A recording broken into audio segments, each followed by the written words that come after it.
এই বাবু দাঁড়াও, তোমার হাতে কি কি কিনেছো? বোরকা কিনেছি। কোন দোকান থেকে নিছো আর কত নিছে? ওই দোকান থেকে কিনেছি, 2000 টাকা নিছি। তাহলে আমার সাথে চলো ওই দোকানে, আসো। ভাই, আমি আইনের লোক, আমি আসছি আপনার কাছে। আপনি যে বোরকাটা 2000 টাকা বিক্রি করেছেন, আপনার এই বোরকাটা কিনা কত?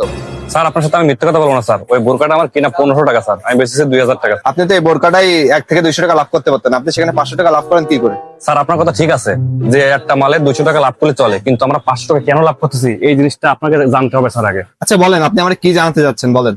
স্যার এই একটা বোরকায় 500 থেকে 600 টাকা লাভ করলে আপনারা এসে আমাদেরকে জরিমানা করেন, কিন্তু এর পিছনের কাহিনী কিন্তু আপনি জানেন না। স্যার আপনারা তো শুধুমাত্র আমাদের সাধারণ দোকানদারের উপরে আক্রমণ করতে পারেন, কিন্তু আসলে যে মূল জায়গা সেখানে তো আপনারা হাত দেন না। মূল জায়গা মানে কি বলতে চাচ্ছেন আপনি? দেখেন ছোট্ট একটা দোকান স্যার, এই দোকানটা নেওয়ার জন্য আমার বাসা থেকে 10 কাঠা জমি বেচা লেগেছে স্যার।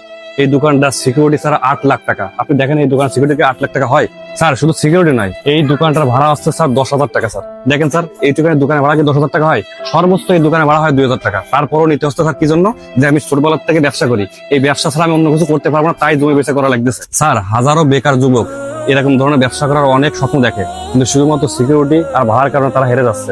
আপনারা এই জিনিসটা আগে দেখবেন না স্যার? কি, এই টুসকুনি একটা দোকানের সিকিউরিটি 8 লাখ টাকা আর 10-12 হাজার টাকা ভাড়া দেওয়া লাগে? কি বলেন আপনি এগুলা?